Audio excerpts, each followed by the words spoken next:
Our next session this afternoon is a session that will provide a look on how electronic records management operates at other UC system locations. Our speakers for this session will be Scott Sagle, who is the Assistant IPA Coordinator, Policy and Records Administration at University of California, San Diego. Scott assures me that IPA does not stand for beer, and he will explain what that means. And then our second speaker would be John Stoner, who is heads up the archives, is the Archives and Records Manager at the Lawrence Berkeley National Laboratory. And Scott will be first, and John will be second. So, Scott, you're up to bat.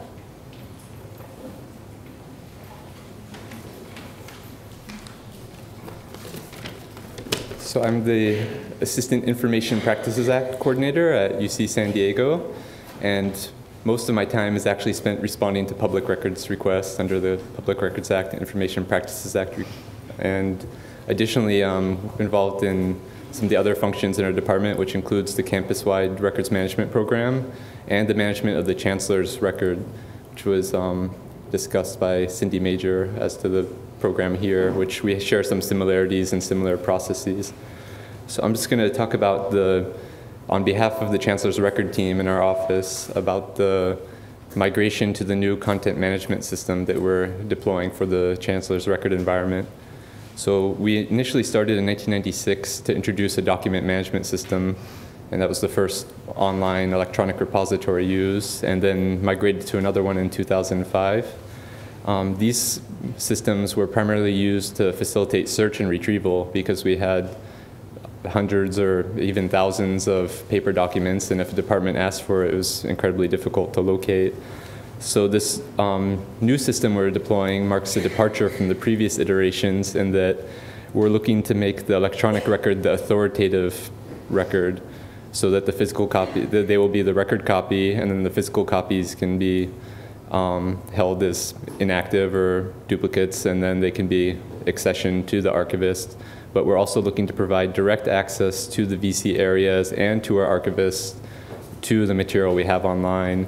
And instead, with the time we'd spend looking for records or having to route them around and do those other things, we can spend on managing the environment and the actual life cycle of the records so that we can get the material accessioned and get them to VC offices in a timely manner.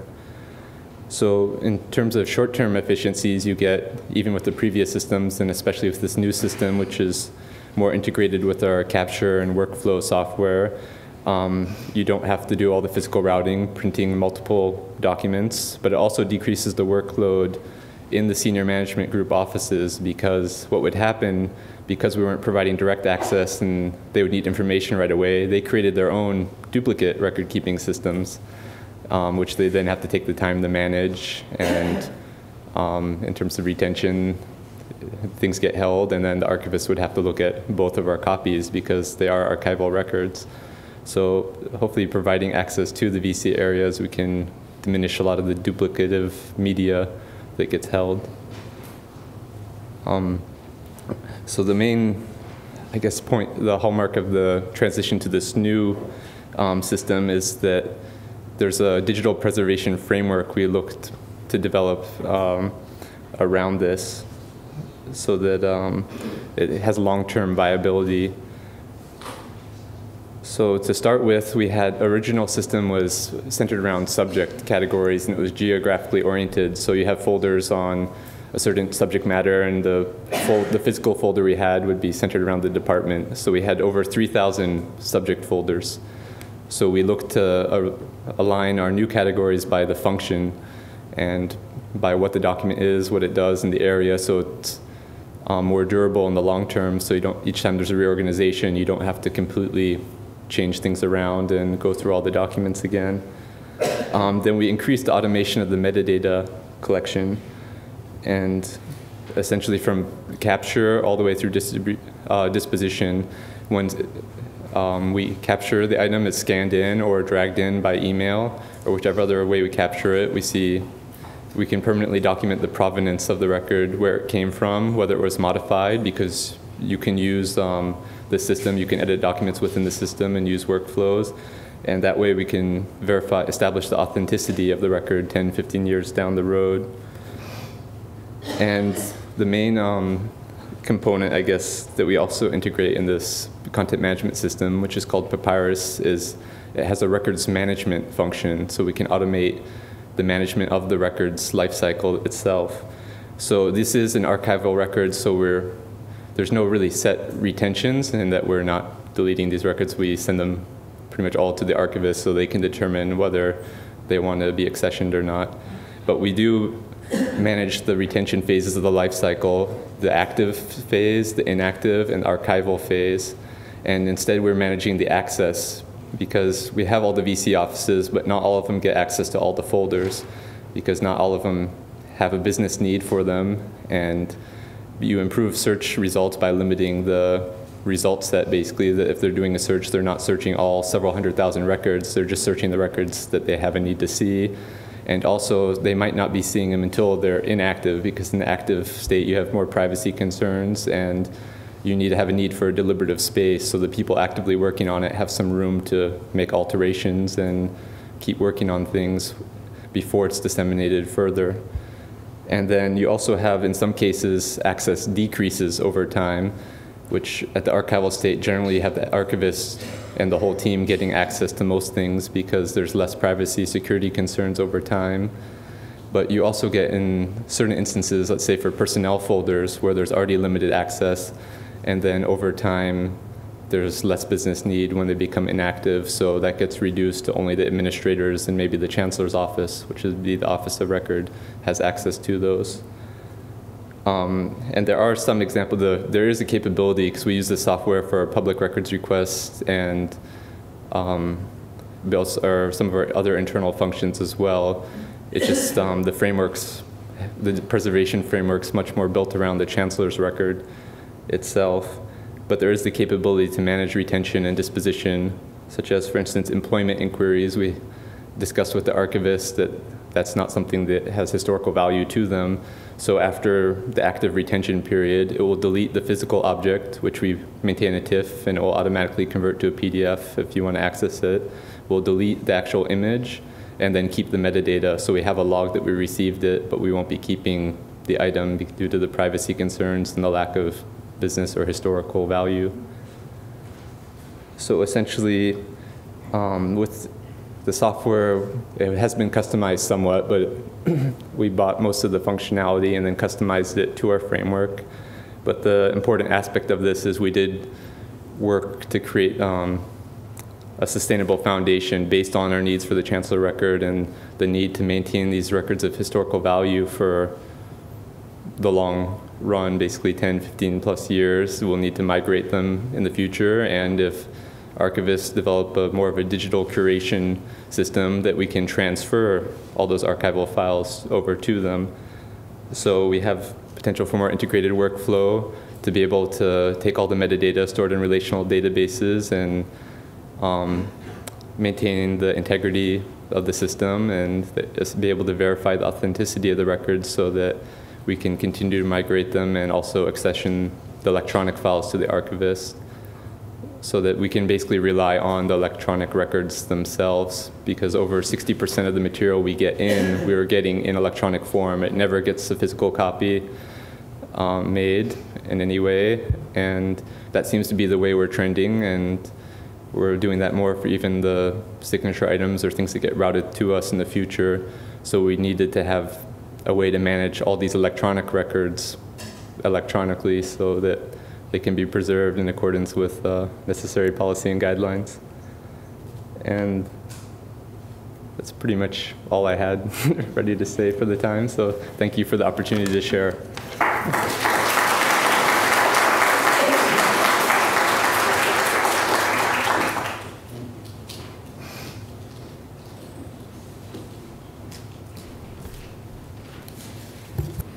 As David said, my name is John Stoner. I'm the Lab Archivist Records Manager. I've been at LBNL for about 20 years. I started as a contractor working on a records inventory that was required by the Department of Energy. And at this point, I head up archives and records, and I'm the lab archivist, records manager. Also, I apologize, I have a cold that I've had since last Thursday, so if people in the back cannot hear me, please wave, and I'll get a little closer to the mic, but I don't want to get too close to it for the next person. So this is the title of my presentation today, Truth and Dare. And it's and dare, not or dare, okay? So I'm hopefully going to tell you a little truth from my perspective, from my knowledge base about electronic records at the lab, and what we can dare to do about that now and in the future. So originally I got an email from David, and you know, now I don't know whether it was David De Lorenzo or Dave Farrell. Maybe both. And it said, consider these 4 questions. And I looked at the questions and I thought, oh my God, this is going to be the shortest presentation on record that I've ever given. It'll be 1 slide. Is your program enterprise-wide? No. What electronic record-keeping systems do you employ? None. Do you use an EDMS? And I would say it's more like multiple decentralized EDRs, as in electronic document repositories. I think there's an important difference between managing electronic documents and simply holding them. Now, the EDRs that I've listed vary quite a bit in how much control they do have. Probably the best is the Engineering Document Control Center. It has scans of engineering drawings, both electronic and mechanical engineering. It's searchable, there's metadata, and they are totally digital now. They don't produce any more paper except upon request. They're 100% digital, which I will come back to in a little while. WebDAM is a cloud application in which the lab is currently storing its digital photographs. We have a number of Google apps. In fact, our email is Gmail. And we still, so far as I know, are maintaining Documentum's eRoom and Zythos, also known as WebSpace. And the last one, do you have a server storage solution for inactive records? Well, since we don't have an enterprise-wide records management system, we can't really say we're managing our records by backup. So yes, we do have backups, but they're not segregated by record series in any way. So I would say no, we don't. Not enterprise-wide. And so unfortunately now, this is the short version, but you don't get to escape. Now I'm going to give you the long version. And anybody who works with me would have told you that I'm so long-winded, of course you wouldn't get just 1 slide. That just wouldn't work. So real quick, we work within the context of quite a number of regulations. The lab is a federal contractor. We are run by the University of California for the Department of Energy. So at any one given time, you never know who's going to claim you as an employee. Does DOE want you? Does UC want you? I mean, at the moment, I'm happy to say my retirement is with UC. Some of the documents or regulatory context, there's the prime contract, which does have several records management clauses in it. DOE order 243.1A, which is the records management order, it just came out finally, I think, in November of last year. It used to have very strict demands on electronic records, and in fact it said, you shall use a Department of Defense certified records management application. Now it simply says, do what NARA tells you. Follow the Code of Federal Regulations, i.e. 36 CFR subchapter B, which has a number of instructions, which I brought with me, but I'm not going to bore you with. There is the presidential memorandum, which just came out last November, and said to all federal agencies, you're not doing a decent job managing your electronic records. You must, and I want all agencies to provide me with a roadmap by March, which DOE has done. It isn't publicly available, but I've seen it, and I will be honest with you, because this is truth and dare. They basically put all the blame on the National Archives as to why things are so bad, and very, very little on the Department of Energy. So that's that one. And DoD 5015.2 standard. This is a design criteria for electronic records management applications that came out originally in 2002, was revised in 2007, And it kind of gives a laundry list of what a good records management application, what an application that manages electronic records should be able to do. And they also have a certification program whereby they certify software packages that meet those standards. So packages that do that are kind of considered the gold standard. And there's a number of different ones. So I want to very quickly hit three initiatives. One is digital photo archiving, which, as I indicated, our photos are now in a cloud solution called WebDAM. In 1994-98, we transitioned away from analog to digital photography. We have about 400,000 digital images stored in WebDAM at the moment. We have 1.3 million non-digital photographic assets in various states and conditions. We all know about nitrate film and what it means, and some of our negatives are nitrate film. And those photographs are either temporary or permanent based on a retention schedule that we use. The permanent criteria are very detailed, very complete, but they don't cover the 53 pictures of the ALS users group eating quiche out on the patio next to the ALS. Those are the temporary records. Now the problem is that WebDAM, this is again one of these electronic document repositories. It has both those 33, 23 ALS quiche eating pictures, as well as the picture of the founder of the lab. They're all in the same repository. So we started in 2009 a formal program with the National Archives in DC of archiving both analog originals that met the permanent retention requirements and digital scans of those analog. And we, at this point, have reviewed about 8,000 assets, and we've sent about 1,400 were considered to be permanent, and we've sent that. Something I think it's important to keep in mind with that is, though, they didn't just want the digital. They wanted the analog. And that is an issue, at least for us with NARA, is that NARA shows a predilection, even despite all its guidance, to if analog exists, they want it.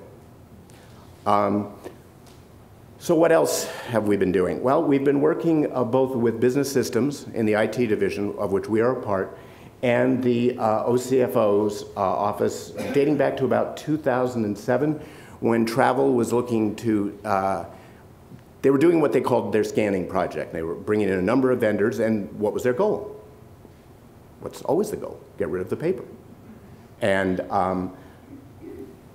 they made a mistake, and they called me in, and I came in, and I listened to them, and I said, well, that's all fine, except you can't just do that automatically. There's a number of hoops you're going to have to go through. That began a series of interactions that I had with both OCFO and business systems. It also included internal audit. I mean, we've heard internal audit here today, and that's an extremely important thing when you're moving from one medium to another and the business processes are being re-engineered. You need to make sure that you're not losing anything in that process. We did learn something, though, that you could pretty much go entirely paperless without having an electronic records management system. So we're talking travel records, we're talking purchase orders, we're talking things that live in like PeopleSoft databases. And in truth, to meet the compliance at the end, you don't have to output it as paper. It's an old technology, but there is a technology called computer output microfilm. And you can still use it. And certainly for short-term retention records, you can easily use it. And for long-term, there's silver halide microfilm and microfiche, which is considered archival quality and permanent.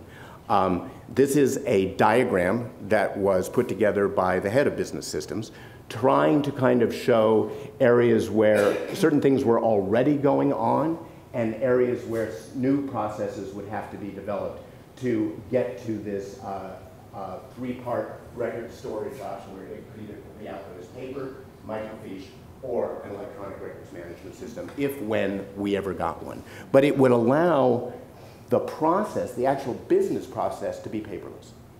It wouldn't have to keep output, because what we were recognizing when we're getting travel files and we're getting purchase orders and procurement and accounts payable, we're getting screen captures from PeopleSoft. They're printing stuff out of their financial system as their record. Well, how crazy is that? And why should anybody be doing that if there's no need to, if you can meet your archival requirements at the end? And all you have to be able to do that is make sure it's in a format that's readable and retainable. So at the moment, the direction seems to be less electronic records management systems and more electronic content management. And so what we're seeing is, and again, this is all being done, this is OCFO stuff, business systems is involved, accounts payable, we're back to, now we're calling it imaging, but we were calling it scanning in 2007. There's a new thing to use Kofax and related tools. They will scan and automate their vouchering of invoices into their financial system. And they are using Alfresco, which I know is used on campus. Scholars Hub, is that? Research Hub. Research Hub, thank you. Alfresco actually has a records management component, and amazingly enough, it is DoD certified. It meets that Department of Defense certification. We don't own that part. We didn't buy that part. We bought the content management part. How am I doing on time? Okay. So now I want to tell you a cautionary tale. And it's a tale about partners and electronics, digital and analog. So remember I was telling you about the engineering drawings and their repository. So these have historically been scheduled as permanent records. And the reason for that is that they document both extremely significant structures and extremely insignificant structures, but they've never had any way, they've never used any metadata to differentiate the two. So we have always scheduled them as permanent. All right, by 2006, they'd scanned all their old drawings and they were producing everything now as PDFs. And what they wanted to do was they wanted to transfer the PDFs to the National Archives and dispose of their paper records. Didn't seem totally unreasonable. And NARA had already approved PDF for the transfer of permanent electronic records. They had said PDF was an acceptable format for the transfer of electronic records. So we get together with our local NARA representatives and we propose 3 alternatives. Transfer as paper, which is what we really didn't want to do. Transfer PDFs, scans of paper drawings, and dispose of the paper originals, that's what we wanted. Or output to computer output microfilm, again, archival quality, and dispose of the paper originals. Bottom line, this is what we were after, okay? This is what everybody at the lab is always after now. So which one did NARA choose? First one. Because they don't trust their own guidance. If there had been no analog, they would not have required us to create them. But since there was an analog, they wanted it. They were not willing to take the PDF. So we transferred 929 tubes of drawings from LBNL to Lenexa, Kansas. Why Lenexa, Kansas? Because after all this stuff, they didn't even have room in the local FRC at San Bruno, so we couldn't transfer it even there. It had to go to Lenexa, Kansas. We were purely meeting a requirement. And we were meeting a requirement that NARA was saying, if you've got that paper, that's what we want. So the future. And, so I mean, we've all heard the saying, right? Doing the same thing over and over again, expecting different results, true insanity. Well, of course, that is what I'm suggesting we do. Obviously, we are going to continue with the digital photo archiving. We are going to continue our engagement with business systems and OCFO. We will try to piggyback on electronic content management and move forward to electronic records management. And I wanted to thank Catherine Neal for her comment earlier. 2 things. Well, first, that she used PowerPoint. That made it okay for me to use PowerPoint because I wasn't really sure. I hadn't seen anybody else use it, and I thought, I don't really want to get up here and be the first one to use it. But the other thing she did is she pointed out, and I think this is really important in these discussions, that only 3 to 5% of records are long-term. That means that 95 to 97% are the other records. They're the purchase orders. They're the travel records. They're the accounts payable. As a records manager, trained as an archivist, but as a records manager, because that's what the lab pays me to do, I need to be looking out for those records. Of course I need to look out for the permanent ones, but I really need to make sure that that other 97% doesn't get lost in the shuffle because they're not sexy. They're not, you know, they're not like, well, you know, what do they want to show you at NARA headquarters in DC? They want to show you the Declaration of Independence. They want to show you the Constitution. Okay, and that's cool, I understand that. But 95 to 97% is not that stuff. And that's what we have a responsibility to deal with. So we have to go after low-hanging fruit. We have to go after stuff that has very short retention. So the digital object, you put it in, probably will be okay 3, 6, 7, 10 years from now. The storage medium probably will be okay in that time span. And you want to go in units that have very few series. I don't want a unit that has 25 different series, all with different retention, some of them up to permanent. I mean, eventually, yeah, have to.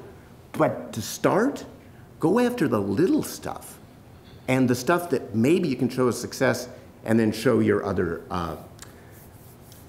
clients that maybe they would like to do the same thing.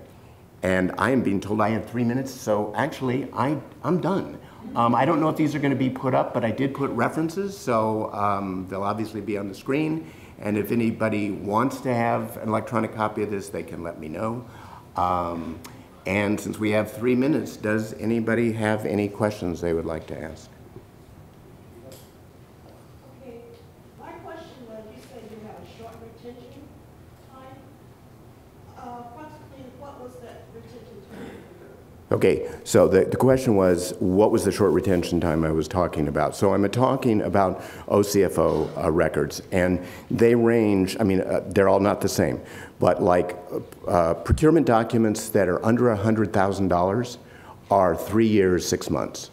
Ones that are over $100,000 are 6 years, 6 months. If they're construction subcontracts, then the dividing line is $2,000 because we're more concerned about a building that might fall down. Travel records are either 6 years if domestic, 7 years if foreign. And then there are some 10-year OCFO records. There are permanent OCFO records. Those would be the last ones I would want to deal with. Other questions? Okay, I'm done, and thank you for, and let's just real quickly, if we could, thank you. Let's all give a hand to the people who put this together, the people who have been filming it, the people who have been running the mic around, and the people who did all the refreshments outside, because they really deserve that.